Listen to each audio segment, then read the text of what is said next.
acústicos crónicos o agudos. Ahorita con el estereopícnico, que se nos manda cada año una cantidad de pacientes. ¿Sí? Las hipoacusias de tipo conductivo son toda aquella sordera que tenga que ver con agenesia de conducta, agenesia de oreja, perforaciones timpánicas, ocupación del oído medio, lesiones a nivel de los huesecillos.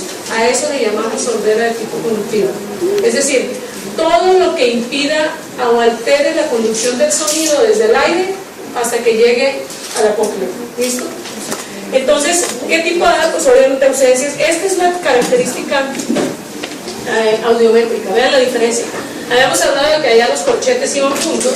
Aquí están separados. Aquí está, por un lado, la vía ósea y acá está la vía aérea para el oído derecho. ¿Listo? El oído izquierdo está normal. ¿Listo? Y habrá hipoacusias mixtas. ¿A qué se refieren mixtas? A que tiene espacios en los cuales realmente no cumple con criterios. Es decir, que habrá, en la evaluación habrá partes de la audiometría donde van juntos y en otras están separadas. Eso se clasifica como mixta. ¿Listo?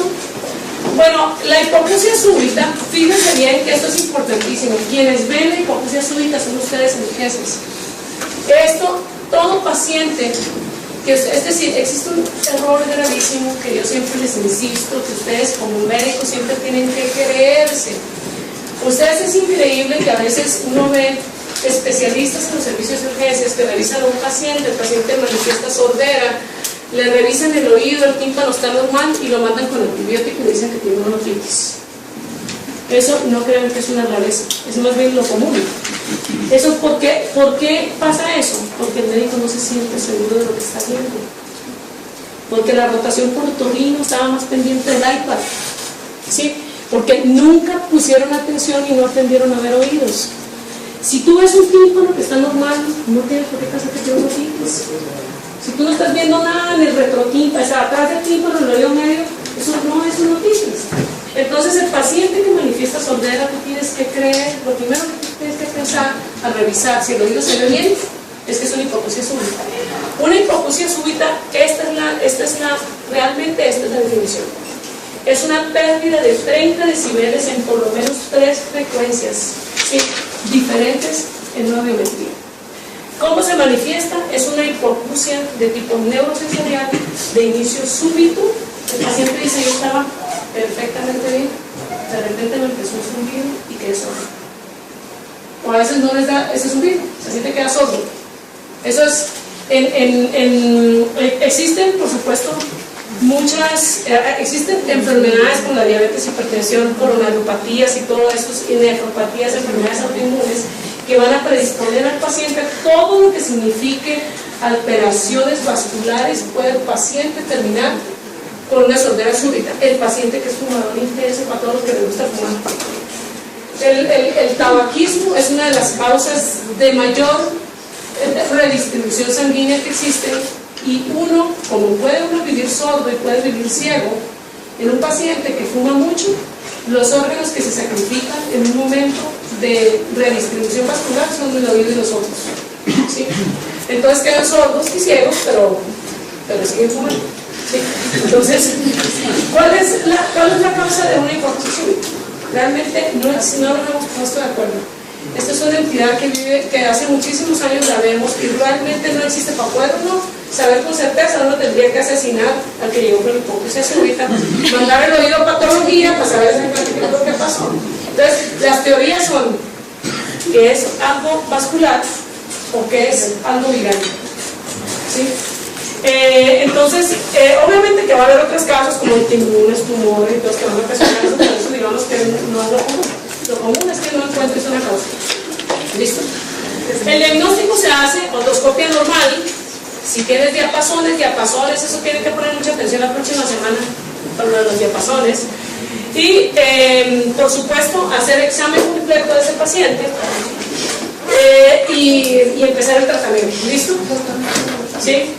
Digamos, tiene que ser disminución de 30 decibeles en frecuencias. En al menos 3 frecuencias distintas. Pero en frecuencias como del habla, o sea, como no importa, casi siempre son en frecuencias graves.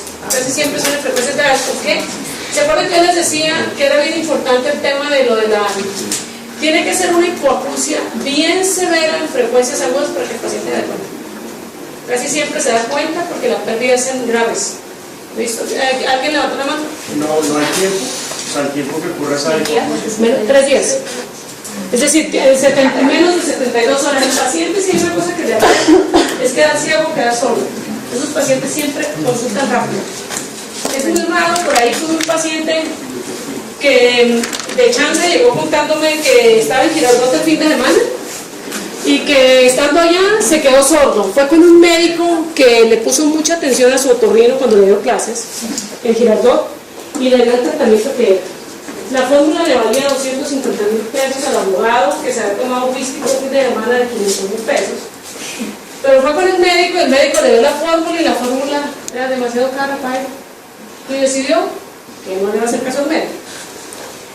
Y como tampoco quería gastar, no pagó un otorrino particular. Llegó 2 meses después conmigo con una pérdida total del oído. Ese paciente ya no hay nada que hacer. Le costó la fórmula un oído. Ustedes tienen bien poquito tiempo para actuar cuando ustedes tienen una hipoacusia súbita. Y una cosa legal que ustedes tienen que hacer, si quieres pásame la que sigue, cuando ustedes sospechen eso, así tú no tengas diapasones, así estés con la porra, esto es lo que tienes que hacer con tu paciente. Doctora, con respecto, ¿tiene usted dominio en algún oído o en los dos? Realmente no, es decir, hay estudios que dicen, no, es más el izquierdo, no, es más el derecho, realmente no tiene importancia. O sea, los oídos, así sea el derecho o el izquierdo, el que pierdas te sirve. Es decir, no importa, no hay un predominio, se habla de que es un poquito más en las mujeres en algunos estudios, pero realmente no hay nada que sea conclusivo. ¿Listo? Eso es lo que ustedes tienen que hacer. ¿Sí? Lo ideal es iniciar esteroides inmediatamente sospecha. Entonces, que yo les diga, si ustedes no tienen unos diapasones y no pueden corroborar si es una hipoacusia súbita, si es una disminución tumoral y también se mejora la edad de esteroides. ¿Sí? Lo que quiero decir, cuando el paciente no tenga ninguna contraindicación, inicia el esteroides. Y remítalo inmediatamente al otorrino y escribe la historia clínica que le iniciaste esteroides. ¿Sí? Lo remites y uno regularmente lo que hace es inyectar intratimpánicamente esteroides para que llegue más rápido al oído, ¿sí? Porque todo medicamento sistémico, la concentración que llega al oído siempre es muy baja, pero de todos modos hay que hacerlo. Y uno tiene que inyectar también en el oído, también se utiliza a veces cámaras hiperbáricas en algunos sitios, ¿sí? Y todo eso se hace, pero realmente se habla también de todo esto, es decir, hay estudios que dicen que los vasodilatadores sirven, que si el complejo B también, que si los antivirales. La realidad es que si por ejemplo uno tiene a un familiar, si es tu esposa, si es tu hijo, si es tu abuelito, el que está sordo, tú le das con todo, ¿verdad? Yo es lo que hago con los pacientes. Yo prefiero pecar de exceso con el paciente y darle todo lo que sea. ¿Y docente se puede usar? 1 miligramo por kilo de peso. Es la dosis de la penicilina. Bueno, ¿alguna pregunta sobre hipoacusia súbita? Bueno,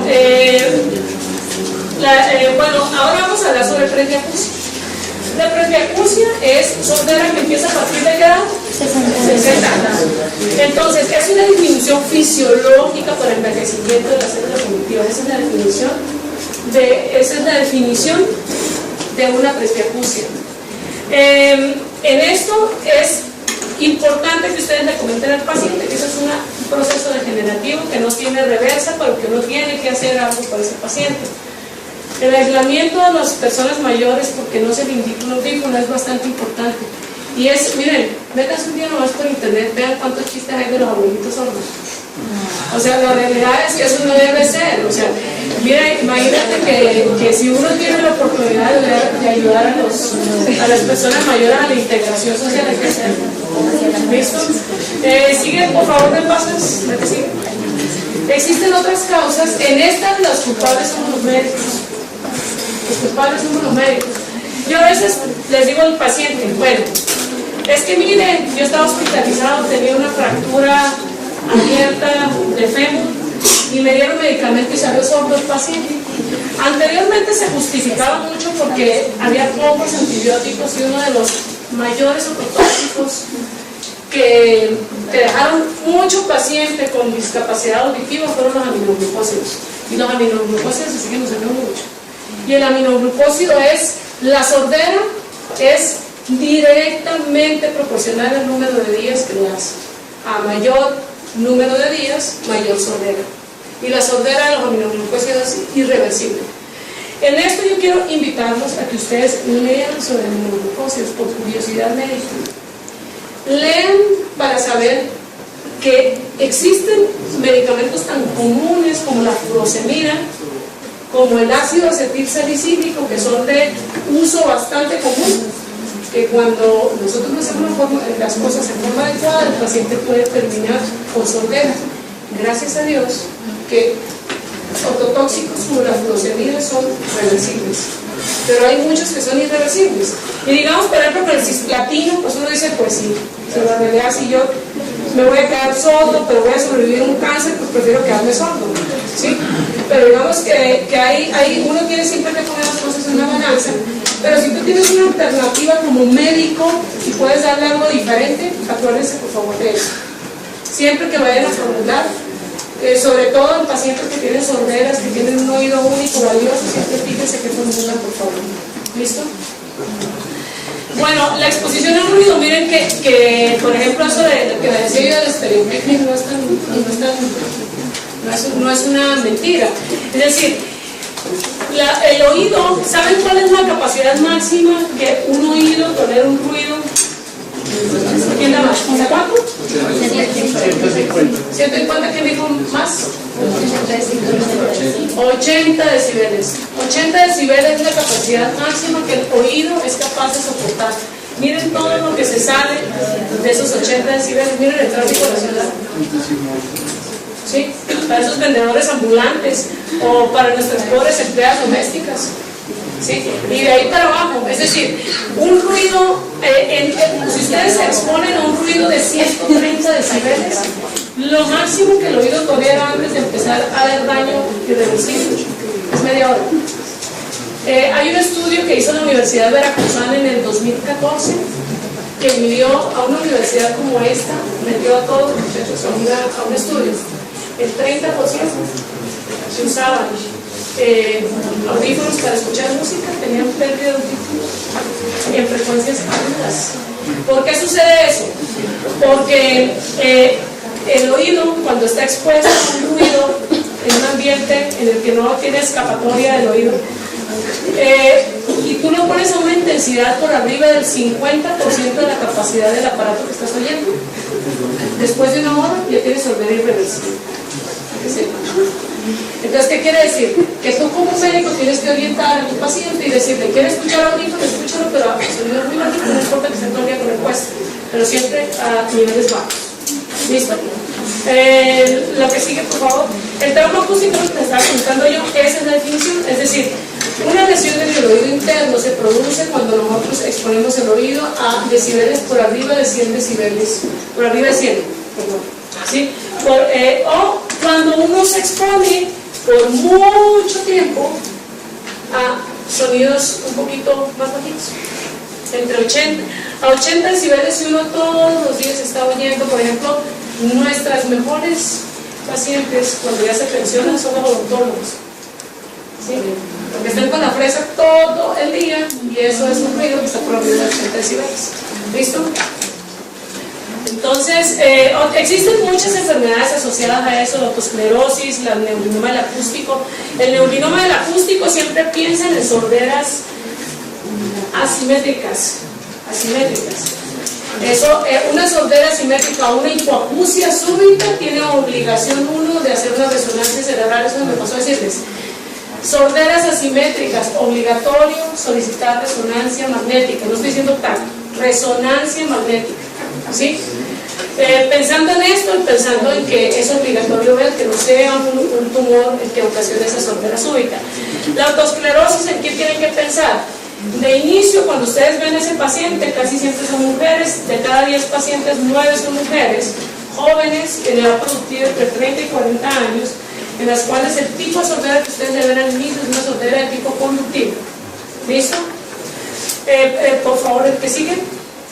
El abordaje terapéutico. ¿Se acuerdan que habíamos dicho de esos niños? Estamos hablando de esos niños que ustedes hicieron el diagnóstico, que nos ordenan qué vamos a hacer con esos niños. Resulta, eso ya se los comenté, es decir, nosotros tenemos una edad ideal para uno rehabilitar un paciente que nace con una sordera. Lo ideal es un paciente que nace con sordera, porque una sordera de nacimiento, ese niño de esos 1000 que ustedes vieron, cuando ustedes lo rehabilitan, lo ideal es hacerlo en edades cercanas. ¿A cuántos años les dije que se desarrolla el lenguaje? Entre los 2 y 3 años. Es decir, ideal, esa es la edad ideal para uno colocar un implante coclear. En la poslingual ya dijimos que ya habíamos hecho esas definiciones, ya las hemos visto. Entonces, el tratamiento para el general, anteriormente lo único que teníamos era eso. ¿Sí? Lo único que teníamos nosotros en todo paciente, por más sordo que esté, la única solución que tiene para colocarle en general a los pacientes que no son de cirugía, no estoy hablando de esclerosis ni de neurinoma ni de nada, estoy hablando del paciente que tiene una sordera neurosensorial y que es una sordera que le altera la vida cotidiana del paciente. Cuando ustedes vean exámenes, van a ver un examen que se llama logoaudiometría. La logoaudiometría mide la discriminación que el paciente tiene de las palabras, eso se llama logoaudiometría. Entonces, en estos pacientes, cuando la discriminación está afectada, la única tratamiento es colocar auxiliares auditivos eléctricos o audífonos, ¿sí? En esto únicamente se... Por favor, con la que sigue. Entonces, digo, ¿en qué pacientes vamos nosotros a colocar implantes cocleares? Quiero que se fijen la diferencia que hay entre los implantes y los BAHA. El implante coclear es un implante que está ideado para los pacientes que tienen sorderas de tipo neurosensorial. Esto a veces no es tan cierto, eso depende de cada paciente, pero en general el implante coclear está hecho para un paciente que tiene una sordera de tipo neurosensorial.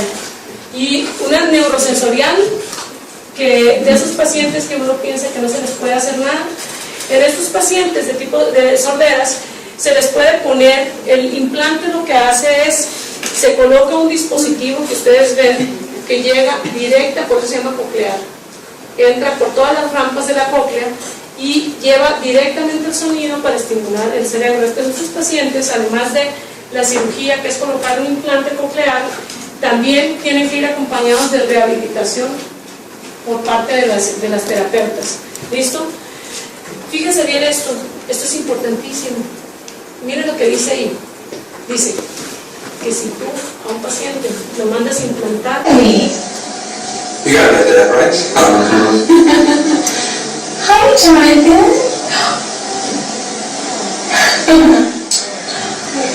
Hi. We call that a late Christmas present. Hi. Good job, buddy. That's really good. Primera versión en los pacientes cuando se hace por primera vez.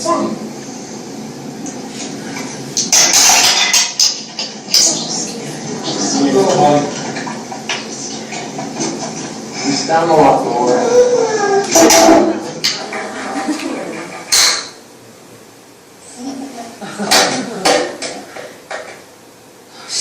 Yes. Hey, how are you?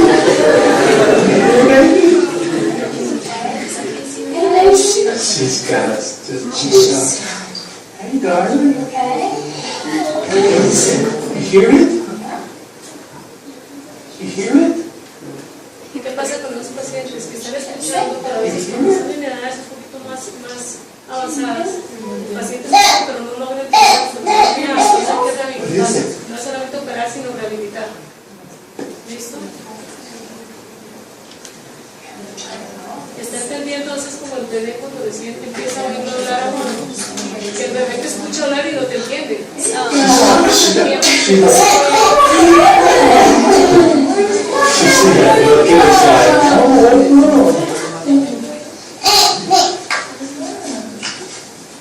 Miren que lo que se hace a través de ese aparato es que se programa un implante de acuerdo al tipo de es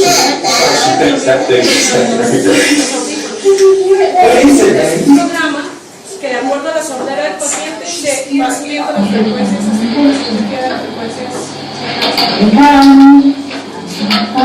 Yeah, the resolution there. Yeah.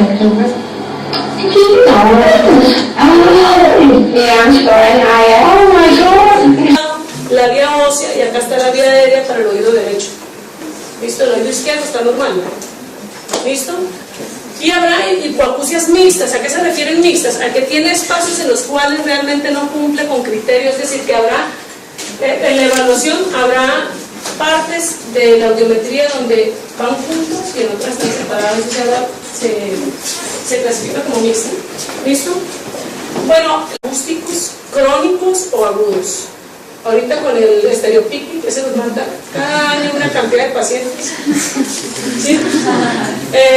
Las hipoacusias de tipo conductivo son toda aquella sordera que tenga que ver con agenesia de conducta, agenesia de oreja, perforaciones timpánicas, ocupación del oído medio, lesiones. La hipoacusia súbita, fíjense bien que esto es importantísimo. Quienes ven la hipoacusia súbita son ustedes en urgencias. Esto, todo paciente, es decir, existe un error gravísimo que yo siempre les insisto, que ustedes como médicos siempre tienen que creerse. Ustedes, es increíble que a veces uno ve especialistas en los servicios de urgencias que revisan a un paciente, el paciente manifiesta sordera, le revisan el oído, el tímpano está normal y lo mandan con antibiótico y le dicen que tiene una otitis. Eso no crean que es una rareza, es más bien lo común. Eso, ¿por qué pasa eso? Porque el médico no se siente seguro de lo que está viendo. Porque la rotación por otorrino estaba más pendiente del iPad. ¿Sí? Porque nunca pusieron atención y no aprendieron a ver oídos. Si tú ves un tímpano que está normal, no tiene a nivel de los huesecillos, a eso le llamamos sordera de tipo conductiva. Es decir, todo lo que impida o altere la conducción del sonido desde el aire hasta que llegue a la cóclea. ¿Listo? Entonces, ¿qué tipo de datos? Obviamente ausencias. Esta es la característica audiométrica. Vean la diferencia. Habíamos hablado de que allá los corchetes iban juntos, aquí están separados, aquí está, por un lado